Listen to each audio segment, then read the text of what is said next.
Bonjour à tous, bienvenue dans La Parole au Coach. La Parole au Coach, c'est un podcast qui parle de parcours, ambition et même philosophie pour les coachs de basket et même d'autres sports.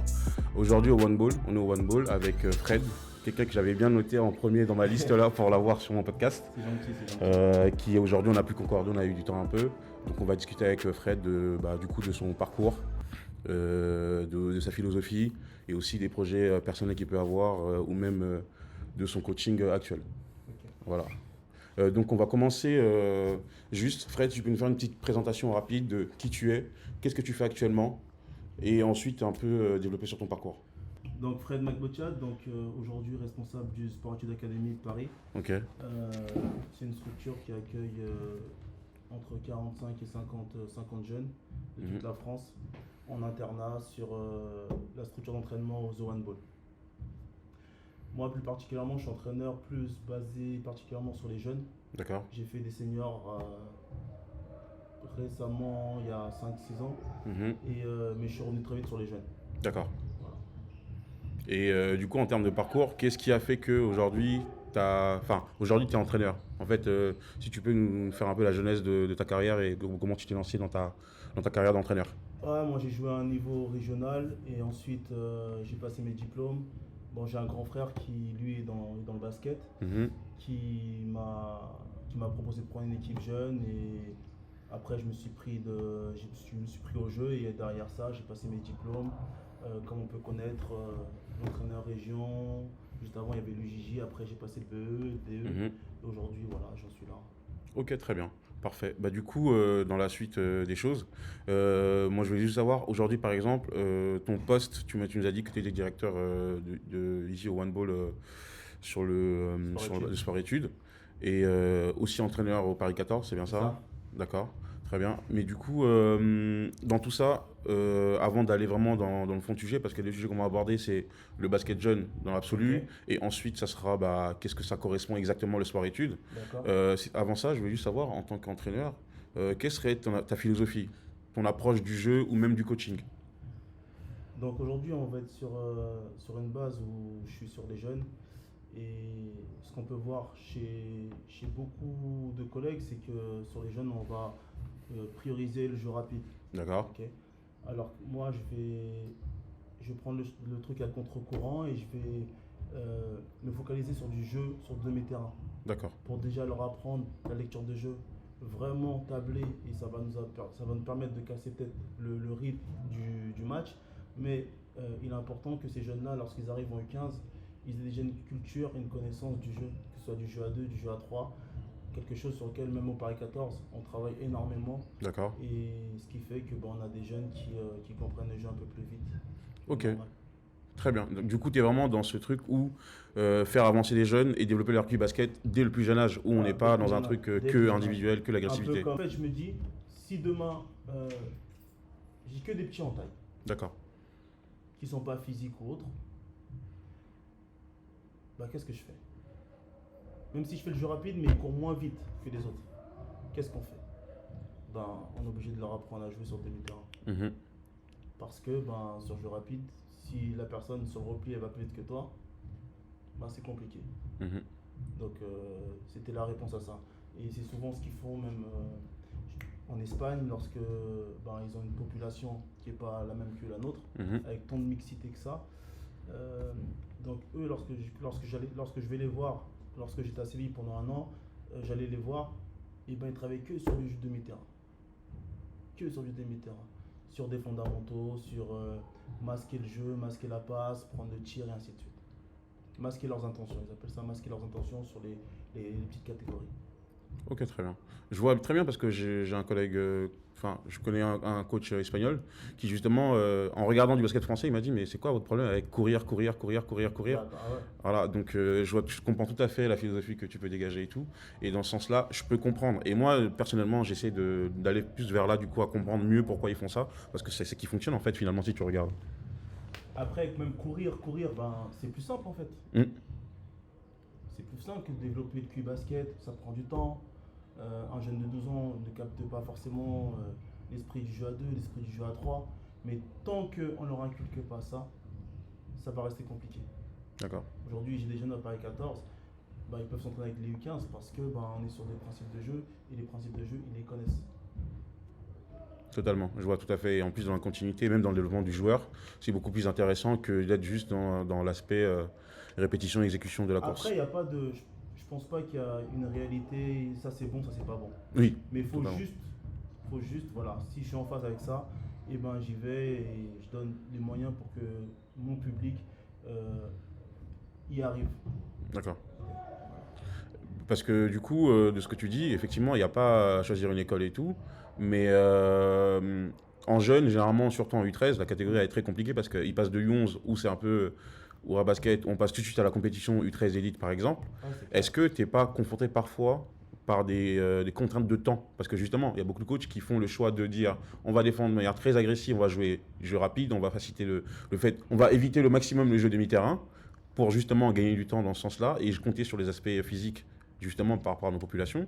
Est-ce que toi, par rapport à la contrainte de temps qu'on peut avoir et des résultats parfois, parce que parfois c'est ça aussi le problème, comment tu gères ça? Bah en fait, est-ce qu'on le gère? Je ne sais pas. Mais en tout cas, on reste dans ce qu'on sait faire et dans la philosophie qu'on adopte surtout. Mm. Euh, Aujourd'hui, j'étais dans un club où je suis dans une structure où on nous donne le temps de faire les choses. Effectivement, il y a la compétition qui a un impact de pression, plus ou moins, parce qu'il faut se qualifier en élite, et il faut éviter de faire la TQR l'année d'après et autres. Mhm. Mais on a quand même le temps de travailler et d'arriver à ces objectifs-là. Et on nous laisse le temps. On a des créneaux en plus, on peut bosser pendant les vacances. Donc, c'est notre approche, mais à partir du moment où on a du temps, c'est un peu plus adapté, on va dire. Ok, très bien, je note. Très bien. Bah, du coup, on va en profiter sans transition aucune. On va parler de la formation de jeunes. Aujourd'hui, tu es au Paris 14 et tu gères Le le 13 et sport-études le ouais, sport-études au handball. c'est ça. Et je voulais savoir, on parle toujours de la formation de jeunes et tout ça, de manière générale et tout ça. Toi, en tant que coach, on va dire estampillé, coach jeune, entre autres, parce que tu Ouais. l'as évoqué tout à l'heure sur ton parcours, que bah, d'abord, tu as essayé le basket senior, mais tu t'es bien vite rendu compte que ce qui te correspondait vraiment, c'est le basket jeune. Déjà, c'est quoi pour toi la définition du basket jeune? Comment tu définirais et comment tu définirais la formation et l'importance que ça peut représenter pour les jeunes? Pour moi, le basket jeune, c'est la formation Mhm, sur tous les joueurs. Aujourd'hui, sur des seniors, euh, tu peux travailler en atelier, mais ça peut être saoulant pour des seniors. Parce qu'ils viennent, ils sortent du taf, ils viennent pour jouer. Ça dépend du niveau auquel tu es. mhm. Mais la plupart des seniors de R1 à N3, ils viennent aussi pour jouer. Euh, pour moi, sur les jeunes, c'est ce côté-là, formation, où il va falloir leur apporter effectivement des billes et, comme je disais tout à l'heure, la compréhension du jeu.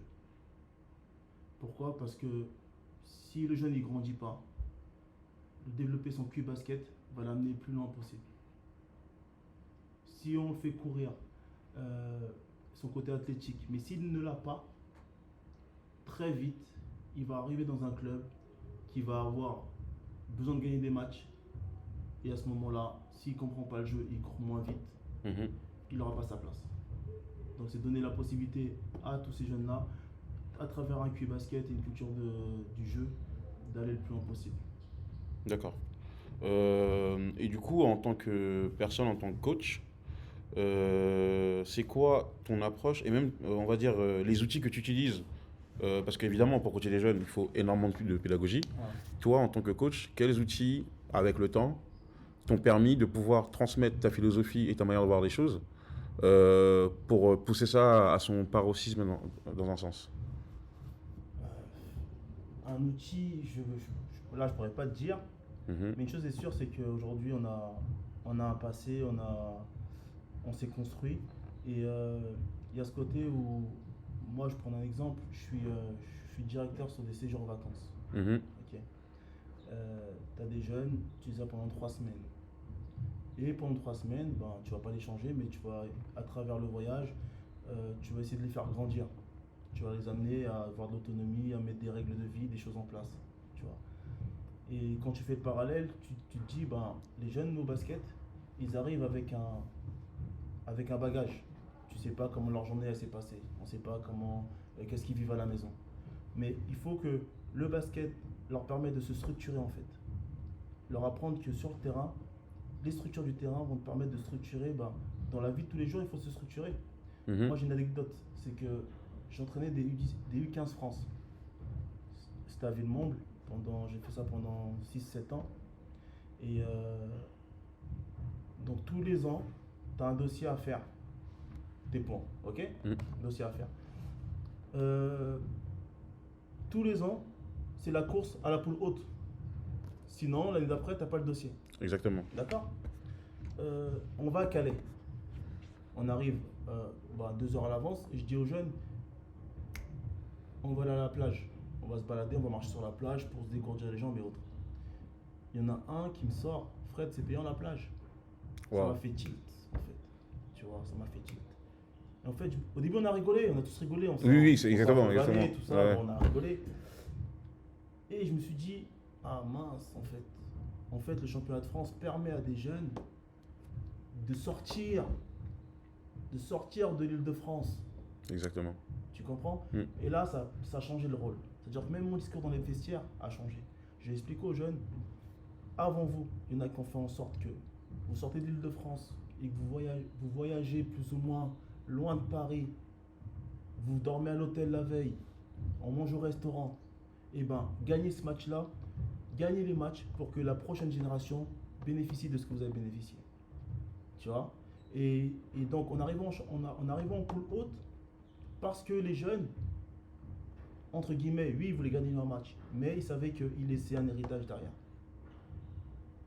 Je vois. En gros, c'est ça. Et ça, je l'ai compris au bout de ma 5e année de championnat de France. Ok. C'est-à-dire que si ce jeune-là ne m'avait pas dit cette phrase-là, peut-être que je serais resté Dans l'aspect très sportif en fait de la chose. Très sportif et j'aurais continué à faire des paris, Paris-Strasbourg et faire jouer des gamins de 3 minutes. Tu vois, et justifier, oui, il faut gagner le match. Tu vois. Donc voilà, c'est utiliser le sport, le basket comme un outil, de lien social et d'accompagnement, tu vois. Pas l'éducation, mais d'accompagnement à devenir demain une personne plus structurée ou avec des objectifs bien définis en fait. Ok, très bien. Moi, je vois tout à fait l'idée du tremplin social que le sport peut représenter et tout. Et je suis d'accord avec toi parce qu'il y a des jeunes, pour le coup, dans des situations un peu particulières, qui, pour le coup, le sport, comme tu dis là, on s'en rend pas compte en fait dans la réalité de tous les jours. Il y a plein de personnes et donc plein de réalités. Il y a beaucoup de personnes qui se rendent pas compte de l'envers du décor en fait, qu'on n'est pas que juste du sport et ainsi de suite. Au-delà du fait qu'on veuille de l'excellence, il y a quand même cette partie-là aussi qui est importante, je trouve. Elle est très importante et surtout tu tisses des liens avec les joueurs. Exactement. Moi aujourd'hui, on va prendre Sylvain Francisco, j'ai tissé des liens avec lui. Midian Guama, on a tissé des liens. Romain Amazon, on a tissé des liens. Thomas on a tissé des liens avec eux. Et c'est à vie. À vie, j'ai tissé des liens parce que cette partie-là, elle a été importante dans le process, même moi, de ma formation à moi, de mon développement à moi et de celle de mes joueurs. Même si 2 fois on a été très dur, on a dû recadrer les choses, mais ce côté-là, il a eu un impact important pour nous. Ok, très bien, je vois tout à fait l'approche et tout ça. Et d'un point de vue terrain, est-ce que tu es plus, on a parlé tout à l'heure du fait de développer leur petit basket individuel, on va dire sur le demi-terrain et tout. Et dans l'approche, est-ce que tu es plutôt dans le sens, on va dire, pyramide inversée, on commence d'abord par le collectif, on descend sur l'individu, ou tu es plutôt de l'individu vers le collectif, dans ton approche et le travail que tu fais avec les jeunes, avec les U13, U15 par exemple, ou c'est pas un travail pareil? Je vais partir sur le collectif. Pourquoi? Parce qu'aujourd'hui, le basket il a évolué. Les jeunes ils se retrouvent à faire là les choses. Et ils font même des choses que moi je suis incapable de leur faire techniquement. Faut pas se mentir, ça va trop vite. Aujourd'hui, tu as le coach en club et tu as le coach individuel. C'est pas le même travail. Et je respecte les coachs individuels parce qu'ils font des choses et ça nous aide aujourd'hui à nous. Parce que quand tu arrives un joueur qui arrive et qui a les handles super à l'aise, il est fort, et tu es content de l'avoir, mais c'est pas toi qui les a fait bosser. Tu vois. Donc moi je pars du principe aujourd'hui, je travaille le collectif. Et dès que j'ai un peu de temps sur les stages, on bosse en individuel. Mais j'ai pas le temps sur 2 entraînements par semaine, j'ai pas le temps de bosser l'individuel. Ok. Donc toi, c'est vraiment un travail collectif où on va dire tu vas maximiser le potentiel de chacun. Ouais, je vais maximiser le potentiel de chacun. Mais ils jouent tous à l'extérieur. Que ce soit grand, petit, ça joue tous à l'extérieur. Ça, c'est une chose très importante parce que du coup, toi, tu as connu un peu l'évolution du basket en France en termes de jeunes. Moi, j'ai connu une partie, mais on avait aussi ces coachs-là qui tout de suite catégorisaient les joueurs. Ouais. S'il fait un 80 en étant U13, il doit forcément jouer à l'intérieur. Ouais. Des choses comme ça et tout ça. Toi là-dessus, bah, du coup, tu l'as un peu expliqué, mais comment toi, tu arrives à te passer de ce genre de choses alors que d'autres coachs le font pour gagner des matchs, justement? Moi, je l'ai fait ça. Je vais pas te mentir, je l'ai fait. Je l'ai fait quand j'ai commencé, même après, t'es grand, ben, tu vas prendre les rebonds. Je l'ai fait et aujourd'hui, on le fait toujours encore parce que ben, ton grand, il va te récupérer des rebonds et autres. On va pas se cacher derrière ça. Mhm. Mais j'aspire à mettre mon grand à l'extérieur. Bah pourquoi? Parce que aussi tactiquement, si le grand d'en face défend sur ton grand et ton grand est à l'extérieur, bah le grand d'en face il sera pas en aide dans la raquette. Exactement. Tu comprends ce que je veux dire? Donc après, moi je dis pas ça c'est bien, ça c'est pas bien. Euh, Chacun fait ce qui compte de mieux pour ces jeunes. Mais en tout cas, moi je pars du principe aujourd'hui, après l'expérience et les erreurs que j'ai faites, aujourd'hui, même si c'est un grand, et ben, je vais le ramener à l'extérieur. Et 2 fois, s'il nous aide, il sera à l'intérieur. Mais Oui, parce qu'on ne sait pas comment les gens c'est pas grandissent, comment- parce que parfois c'est ça. ça peut grandir vite et s'arrêter ensuite. Ok, très bien. Bah, on va aller au sujet suivant, c'est le sport-études. Est-ce que tu pourrais juste contextualiser et nous expliquer un peu c'est quoi le sport-études au handball Mm. et à quoi ça correspond et tout ça? Après, on ira un peu plus loin peut-être. Bah, faut savoir déjà que le sport études d'académie, c'est une structure qui est indépendante du handball et que le handball, c'est uniquement notre centre d'entraînement. D'accord. D'accord. Euh, Ce sont des jeunes qui viennent un peu de partout, mais il faut savoir que souvent les parents ils viennent pour la partie scolaire. Pourquoi? Parce qu'ils sont 7, 12 par classe maximum. D'accord. Ok. Et l'avantage qu'ils ont, c'est que ben, ils font du basket par demi-journée, 3 heures par jour de basket euh, toute la semaine. C'est-à-dire lundi, mardi, mercredi, jeudi, vendredi. Ils ont 3 jours, ils ont 15 heures de basket par semaine. Et on part du principe que sur le volume horaire d'entraînement, le jeune, voilà, on se base sur ça pour que le jeune progresse. Et il progresse quoi qu'il arrive. Parce en une journée, on fait 3 heures, alors qu'en club, on a 2 fois 1 heure et demie. Exactement. Et on fait même pas 3 heures. Et on fait même pas 3 heures. Et donc là, nous, on s'appuie sur le volume horaire d'entraînement. Et donc, tu as des jeunes aujourd'hui qui rentrent chez nous, qui étaient en département, deuxième division.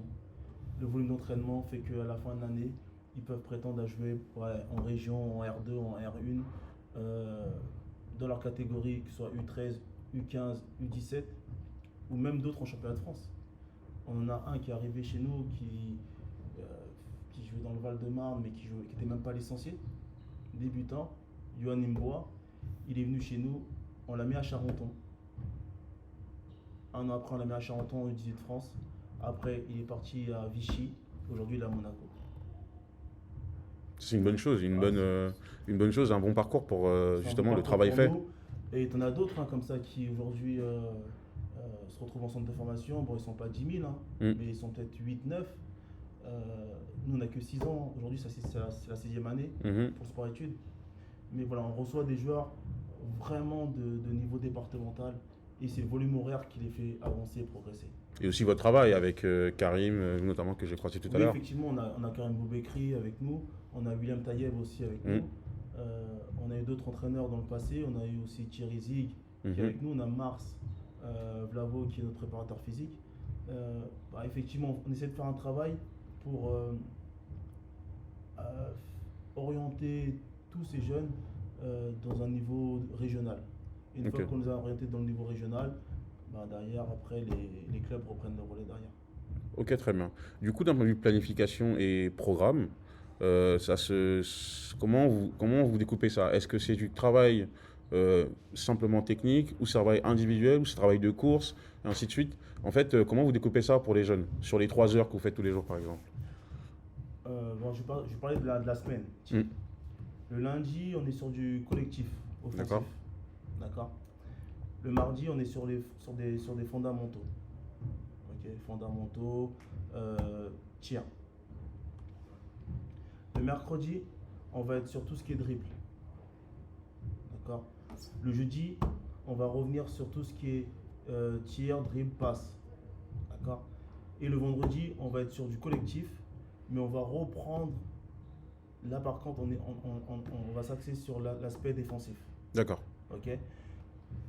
Le mardi et jeudi, on travaille en petit groupe parce qu'il y a la préparation physique qui rentre en compte. Où notre préparateur physique prend les jeunes par groupe de 6 et fait tout ce qui est travail de course,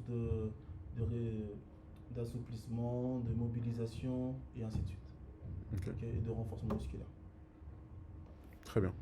Ok. Et du coup, aujourd'hui, si les jeunes qui pourraient être intéressés par le sport-études avec vous et tout, comment ils peuvent vous retrouver, comment ils peuvent retrouver les infos pour pouvoir s'inscrire ou c'est quoi le nombre de personnes que vous pouvez prendre? Déjà, il y a un site, c'est Sport Études Academy, il y a un site. D'accord. Après, il faut savoir que c'est un financement qui est privé, donc c'est essentiellement les parents qui payent l'année de leur enfant. Je le dis, hein, c'est un coût qui est effectivement élevé. Ok. Donc nous, c'est juste sur un aspect administratif. Ils font des tests basket, effectivement, pour voir s'il n'y a pas de problématique ou autre, de problématiques corporelles, santé ou autres. Et après, ils font des tests scolaires qui permettent de savoir aussi si le jeune, effectivement, au niveau scolaire, il est apte il va essayer de lire, écrire, essayer de faire. Voilà. Il remplit les cases. Et après, c'est administratif. Quand je dis administratif, effectivement, c'est l'aspect financier. Hein. Si tu ne veux pas payer, c'est compliqué de rentrer derrière. Ok, très bien. Mais du coup, il n'y a pas d'exigence de niveau de départ. Parce que tout à l'heure, tu as parlé des joueurs départ entre guillemets et tout. Il n'y a pas d'exigence de niveau. Ok, c'est vraiment la tête du gamin, l'investissement des parents et Voilà, ensuite. si c'est un projet familial et ils remplissent toutes les cases pour rentrer, ben ils rentrent.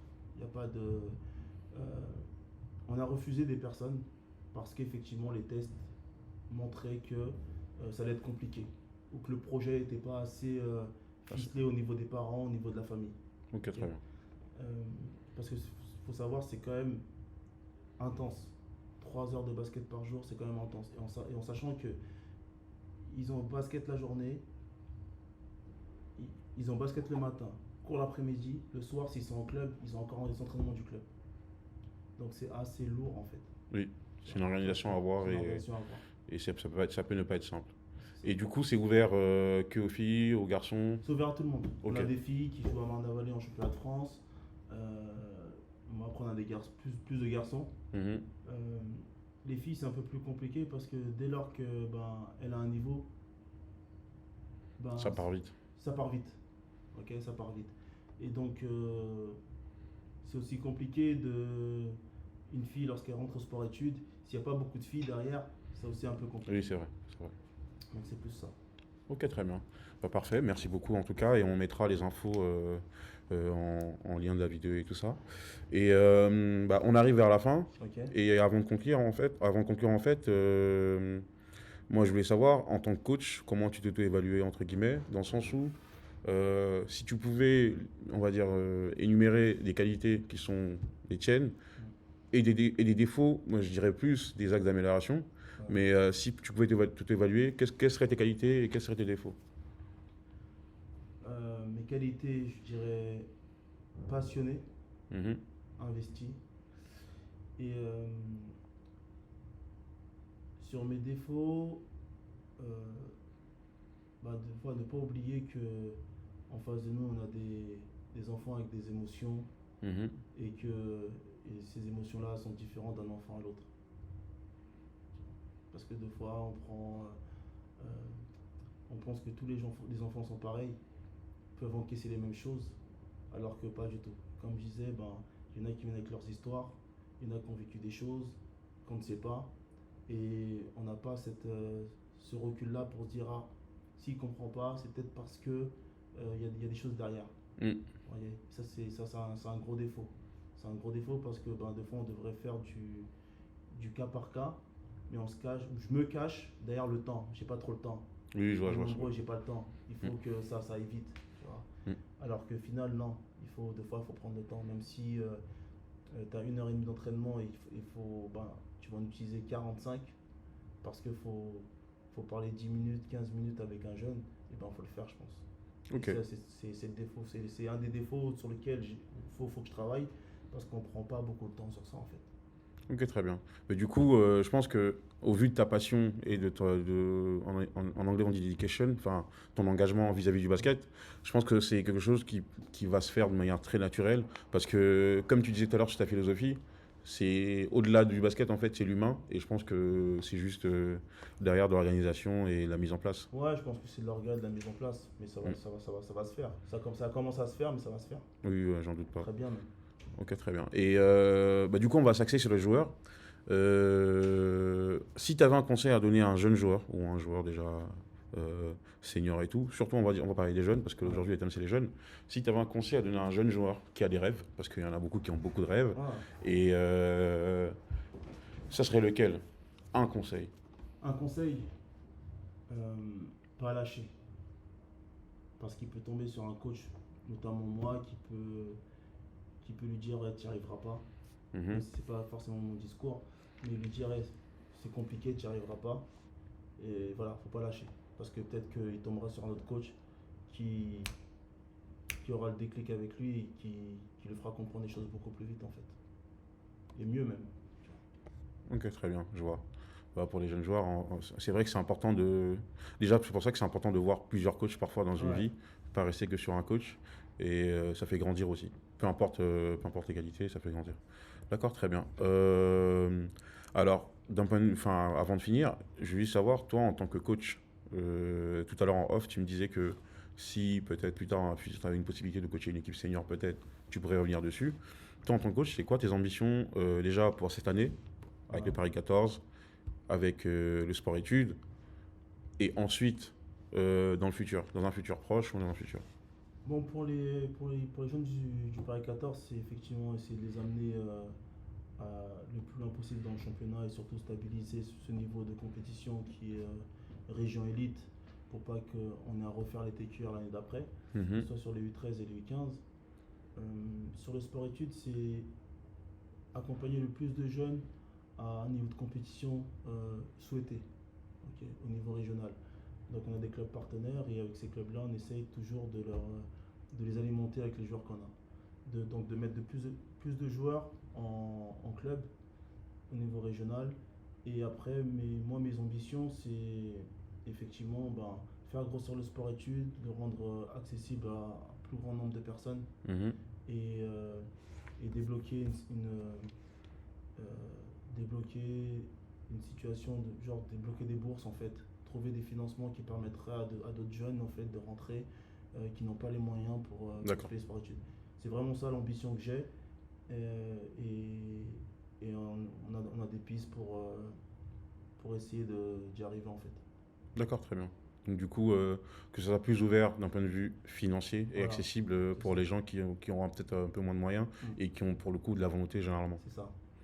Ok, très bien. Bah, on va finir là-dessus. En tout cas, merci de nous avoir reçus. Ça a été très compliqué pour qu'on se voit et tout. Merci à toi en tout On cas. a réussi à le faire. Et je te souhaite tout le bien. Déjà, félicitations pour le travail que vous faites avec l'académie et les félicitations pour le travail fait à Paris 14 depuis que tu es arrivé avec William et tout ça. Et même les autres coachs du Paris 14, Ayman et j'ai oublié son nom, le coach de U11. Euh, voilà, merci en tout cas de nous avoir reçus et bon courage pour cette saison. J'espère que ça va bien se passer, que vous allez vous Non, maintenir. on va tout faire pour en tout cas. Ok, Tout très bien. faire pour. Merci en tout cas. Merci à toi.